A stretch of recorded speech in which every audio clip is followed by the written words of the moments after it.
ছোটবেলায় আব্বাই বাজার থেকে ঘুরায় নিয়ে চলে আসতো, বাজার থেকে চুল কাটতো না। আমাদের বাড়ির পাশে দুই একটা দোকান আছে, গ্রাম্য ভাষায় যেটাকে আমরা মুর বলি।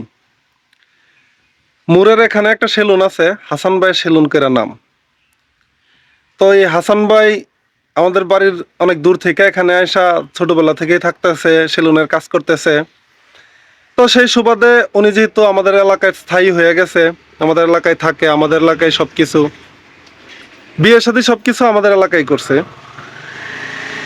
তো আব্বাই বা আমরা সবাই ভাবি যে দুইটা টাকা পাইলে ওই নিয়ে পাক, বাজারের লোকেরা কেন পাইবো, অন্যখানের লোকেরা কেন পাইবো। তো ওনার এখানে চুল কাটতে গেলে দেখা গেছে যে একদিন সারাদিন বসায় রাখতো।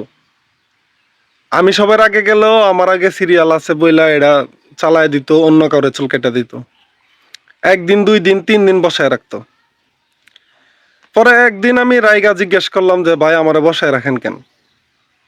আমারে কিন্তু আপনি চাইলে দিয়া দিতে পারেন মাঝখান দিয়া চুল কাটা। তখন আমার দাড়ি ছিল না, শেভ করতে হইতো না, শুধু চুল কাটাটাই ছিল।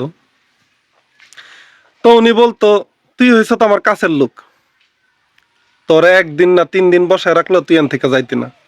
কিন্তু অন্য যেসব মানুষগুলো আসে তারা আমার দূরের লোক, তাদেরকে 1 দিন, 2 দিন, 3 দিন না, 1 ঘন্টা 1.5 ঘন্টা বসায় রাখলে তারা চলে যাবো অন্য জায়গায়, অন্য জায়গায় গিয়া চুলটা কাইটা নিব।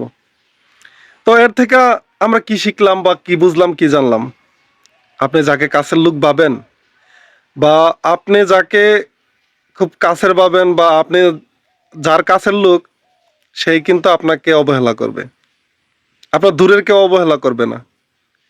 আপনি আপনার দূরের কারোর সাথে চলেন, আপনার দূরের কারোর কাছে যান, সে আপনাকে 3 দিন 4 দিন বসায় রাখবে না। সে আপনাকে কখনো বসায় রাখবে না। সে আপনাকে কখনো অবহেলা করবে না। সে চিন্তা করবে যে আপনি যদি, যেমন চুল কাটার মতোই, আপনার যদি চুলটা ঠিক মতো না কাইটা দিতে পারে, তাহলে আপনি তারে টাকা দিবেন না। অর্থাৎ কাছের লোকরাই আমাদেরকে অবহেলা করে, দূরের কেউ না। কাছের লোকদের থেকে যত দূরে থাকবেন তত ভালো থাকবেন। কাছের লোকদের থেকে যতটা প্রত্যাশা করবেন তার থেকে বেশি হতাশায় ভুগবেন। দূরের লোক থেকে যতটা প্রত্যাশা না করবেন ততটা হতাশাগ্রস্ত হবেন না। অতএব নিজের কাছের লোকদের থেকে দূরের লোকদেরকে ভালোবাসুন, দূরের লোকদের সাথে সম্পর্ক ভালো রাখুন।